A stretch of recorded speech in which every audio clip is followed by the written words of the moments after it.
How far would you go to bring back those you love?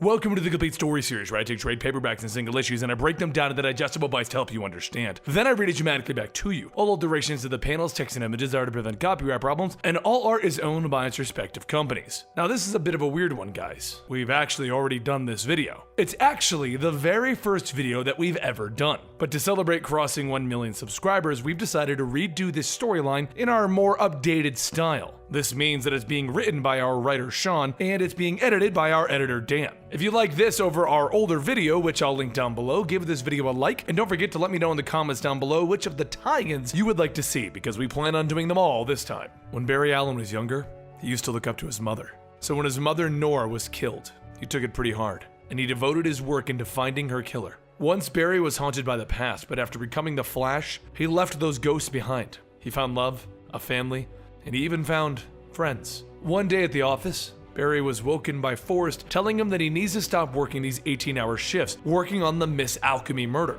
Barry begins to ask him who is Miss Alchemy, but before long, Director Singh comes in shouting that they know who the murderer is. They just need to get all of the evidence for it and finally reveal the truth of their city's hero, Citizen Colt. Barry says, "Wait, you mean Captain Colt, leader of the Rogues?" And Singh asks him, "Who?"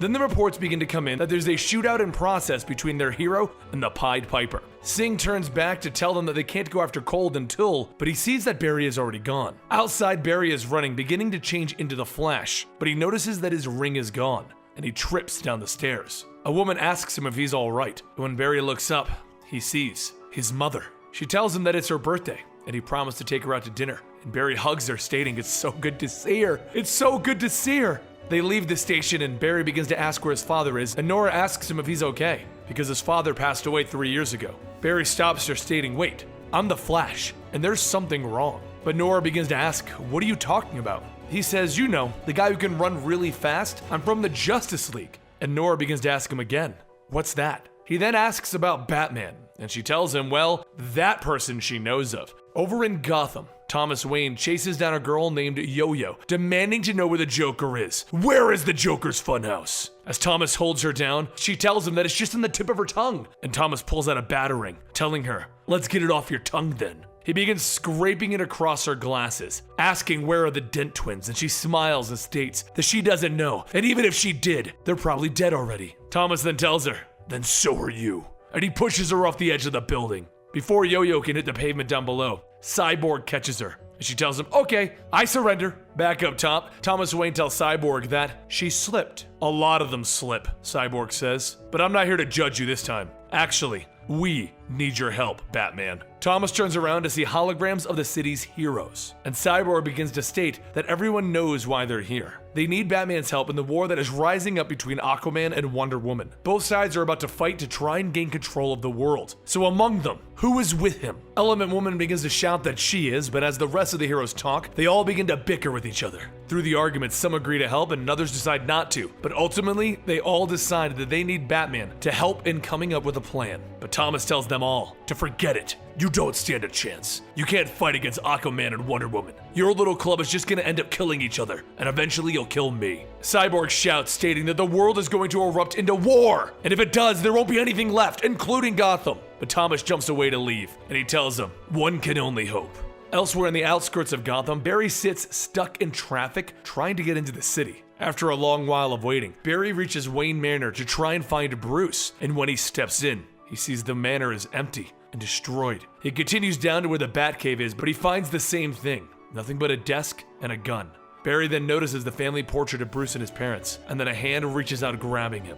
Thomas throws Barry around asking, "Who the hell are you?" And Barry shouts, "Wait, Bruce!" Thomas stops, and Barry tells him, "You have to remember it's me, Barry Allen. I know your real name and what happened." And Thomas tells him, "Bruce is dead. I watched him die." And Barry realizes that he's not talking to Bruce Wayne. He's talking to Thomas Wayne. The one that died in that alley? It was Bruce instead of Thomas, wasn't it? Thomas begins to bend Barry's hand, breaking a finger, telling him, "I'll break every bone of your body until you tell me who the hell you are, and why the hell are you here? Did the Joker send you?" And Barry says, "What? No, my name is Barry Allen. Like you, I have another identity. I'm the Flash, the fastest man." And Thomas punches him and tells him, "You don't seem like you were fast enough to avoid that." So Barry goes on to explain he kinda lost his powers. Thomas starts beating down Barry, and just as Thomas grips his hands around Barry's head, he begins to see it. It was last year. Aquaman flooded Europe. Before that, Wonder Woman led the Amazons on a blitzkrieg into London. Oh God, Barry Allen's memories are changing. This isn't a mirror world. This is home. This is real. As Thomas lets go, Barry's ring falls out of his jacket pocket. He grabs it, stating that he will show Thomas that he's telling him the truth. Just watch. The ring starts to shoot out Barry's uniform, except it's not his. It's Eobard Thawne from the future, the Reverse Flash. Barry says that he is a scientist from the 25th century who was obsessed with the power that Barry had, so much that he turned himself into the fastest man alive in his time by replicating the accident that gave Barry his powers. He calls himself Professor Zoom, the Reverse Flash. Thomas looks at him asking,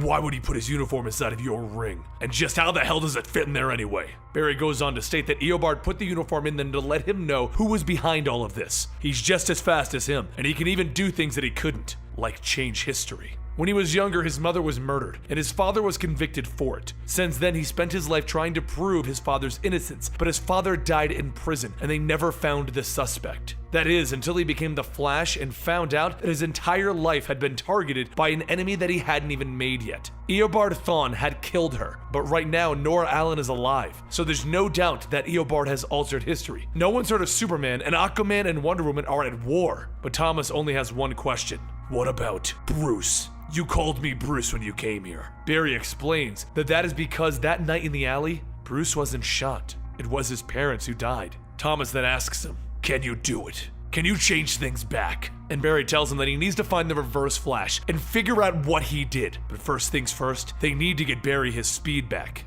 Later, on top of the manor, Barry begins his last preparations to reenact the events of the night that he gained his powers. After placing in the last of the chemicals, Thomas asks him if he's sure about this, and as he straps himself into a chair, Barry tells him, "Why don't you pull the switch and we can find out?" Thomas throws the lever to a lightning rod, and shortly after, lightning strikes the post. Chemicals explode, spraying all over Barry, but instead of granting him his powers, he falls burnt all over his body. Thomas rushes Barry back down below, wrapping his body to tend to the wounds, but Barry begins to get back up, and Thomas tells him, "What do you think you're doing?" And Barry tells him, "We need to do it again. We need a bigger bolt. Really, you're lucky to even be alive. It doesn't matter. I can't forget the original memories. I can't forget my original timeline." Suddenly, Barry begins to see his memories change again. An alien named Abin Sur is this world's Green Lantern instead of Hal Jordan. Then he remembers his mother making him breakfast. Everything is changing. They have to try again before he forgets the life that he had. Soon he won't remember his wife or Bruce. Thomas walks Barry back to the roof and he straps him down, telling him, "You really are crazy." No sooner does he get himself ready than a second bolt strikes down, blowing Barry and Thomas away. As Thomas begins to fall off the roof, Barry's eyes begin to change, and a bolt of lightning courses through them. And just before Thomas is impaled by the fence, Barry runs down, catching him. After the two of them stop to catch their breath, Barry tells him,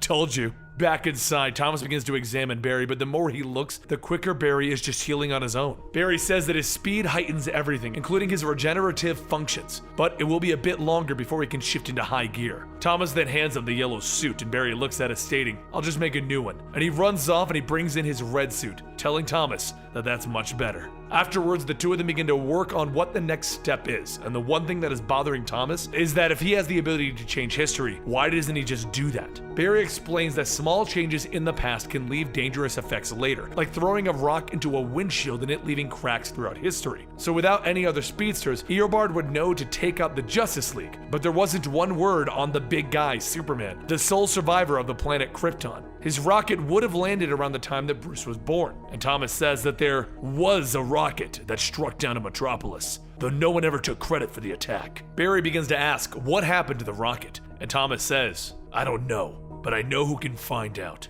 A short while later, Barry and Thomas go to meet with Cyborg, and Thomas tells Cyborg that he will help them in their fight to prevent the war between Aquaman and Wonder Woman, but they're going to need to get some information first. Cyborg looks into the government and he finds that the rocket was taken to an underground facility and was labeled Project Superman. Along with that in the file, there's a report that something else was found inside of the rocket, something called Subject 1. Thomas tells him that that's just what they needed. Now, how do they get there? But Cyborg smiles and tells him that he'll do one better. The three of them head over to New Metropolis, and and they sneak into the facility through the sewers. As they make their way in, Thomas knocks out a few of the guards and Cyborg begins to work on opening the giant doors. The doors begin to open, and inside stands a frail and skinny Clark Kent. And Thomas asks if that's supposed to be the most powerful being on the planet. Once Cyborg breaks down the barrier, Barry runs in telling Clark that they're not going to hurt him anymore. They're his friends, and they're going to get him out of here. Clark, shaking in fear, turns back and tells him, "Okay." Everyone begins to charge out as more guards follow them, opening fire on them. But as they set foot out of the sewers, Clark gets his first look at the sun. He looks up and he quietly says, "It's beautiful." And he begins to float. Soldiers start coming out of the sewers, and Clark turns back and he begins to use his heat vision to destroy one of the guns. And then in shock as to what he's done, he jets off into the sky. Thomas then looks up. There goes our big savior. And the rest of the guards arm their guns. And he asks, "What now?" The three of them begin to fight off the guards, but suddenly there's a pink mist that spreads throughout the guards, and fire and rocks begin hitting them. A voice tells them that it smells like chalk dust. She knows. Sorry about that. Always happen whenever she's transmuting. It's so embarrassing. Before Barry can ask who is that, a woman appears stating that her name is Emily Sung. Codename Element Woman. Anyone want a juice box? Because she brought extra. But just as the fight ends, Barry begins to see his memories once again changing, and he begins to go into shock. Thomas gives him an anti-epileptic to slow down the electrical activity in his brain, and he tells him that he needs to fight it. Don't forget about my son. Don't forget about Bruce. Over at the Secret Seven's home, the kids all sit around debating on what they should do. Should they join the fight as Captain Thunder? And suddenly their front door is kicked in, and Thomas tells them, "We need your help. I heard you helped Sandman recover his memories, so I was kinda hoping you might be able to do the same thing for my new friend here." Billy says he didn't help recover them, he just stopped his mind from getting worse. But we'll have a look at it. Billy bats and touches Barry's head, and he begins to see visions. One where there were more of them, and he just asks, "Who is he?" "The world that I saw, it was one with hope." Barry begins to lean up, and then the news reports of the fighting begins. Everyone looks as the news advises that they just confirmed their first casualty, pilot Hal Highball Jordan. Barry grabs Thomas, pulling him into the kitchen, stating that they need to do something, but Thomas suggests that they focus on trying to get him to fix time first. So, Barry tells them they need to go. He could potentially forget everything at any moment, and then Cyborg and the rest of the kids begin walking out. Emily asks what they're talking about, because she would like to know if they can just talk about what's going on for a second, and Barry tells Cyborg to call on the others. It's time. Cyborg explains that the others won't join unless Batman joins, so without his help. But the kids all step in stating, well, if things are going to end, we might as well try and be a hero. As the group begins to leave, Barry says to Thomas, Bruce would have come. And Thomas tells them, wait, tell everyone to be there. Over on the coast of New Themyscira, the war begins with Aquaman and Wonder Woman raging at each other, and Barry and the rest of the superheroes show up, though the only hero to help them along with the mission was the Enchantress. While everyone begins to split up, Captain Thunder heads straight for Wonder Woman, and he begins to struggle with her. Behind them though, the Enchantress begins to focus her magic and she blasts at the kids, calling out Shazam. The kids begin to split apart, but before they can reform, an Amazon warrior charges in, stabbing Billy Batson in the back. Lightning begins to crackle on the battlefield, and Barry falls to the ground, and that's when he hears a voice telling him, oh Barry, look what you did. Barry gets up looking at Professor Zoom, Eobard Thawne, demanding to know what he did to this world. But as he begins beating on Barry, he tells him, actually, I didn't do anything. It's you who's the villain today, Barry. Really, you're more of a dangerous enemy to yourself than I ever could be. But you forgot everything that you did, didn't you? Well, I want to help you remember. I can reset your internal vibrations to bring back all of the memories, though it will be extremely painful. So good luck to you. And he punches Barry in the back of the skull. Barry begins to see visions of himself. It was his mother's first birthday after he found out who killed her. He then went to a place that he swore he would never go. To the past. To the day that she died. Using the Speed Force, he tried to stop him. He tried to stop Eobard Thawne, but instead, he changed all of time. It was because of him that things were changed. And this is why they are the way they are now. He traded the life of his mother for the entire world. Now do you remember, Barry? Barry breaks free, shouting, yes, I remember it all. And Eobard tells him, good. Now to finish things. Eobard goes back to beating on Barry, and then there's an explosion splitting them apart. Thomas walks through stating, you can still fix this. You just need to get Thawne out of the equation. But Eobard punches him, telling him, actually, you've got it backwards. The Flash is the one who removed me from his equation. I'm nothing to him anymore. Before Eobard can finish Thomas off, Barry stops him and asks, what do you mean? After kicking him away, Eobard states, I never killed you because I needed you, Barry. I needed Barry Allen to become the Flash long enough to generate a Speed Force that would be accessible in my time. But since I was running through the time stream when you changed things, I'm now a living paradox. I'm freed from you, and now I can kill you. Eobard begins punching Barry into the ground, telling him, "It doesn't matter anymore. I can kill you whenever I want. The legendary Flash cannot hurt Eobard Thawne." But as Eobard stands over Barry's body, ready to end this, ready to kill him finally, a sword is pushed to the back of him, popping out of his chest. Thomas stands there holding the sword, telling him, "Doctor's advice. When in the middle of a war, don't stand still." As Barry and Thomas look at Eobard's dead body, Cyborg tells them that they still have others to attend to, like there's a war still going on. Enchantress has incapacitated the Shazam kids and is currently working with Wonder Woman. She's been killing everyone in sight, and then turns towards Thomas, blasting him to the ground. With Thomas now down and out of the equation, she fires towards Cyborg and the rest of the kids. But suddenly, she hears something. Barry looks up, stating he knew it. And a shadow begins to get bigger and bigger over Enchantress. Before she can move, Clark flies down, stomping through her body, killing her, and telling everyone, "No more!" He then flies over, grabbing Aquaman and Wonder Woman, pulling them away. Explosions begin to go off all over, and Thomas tells Barry, "You need to run.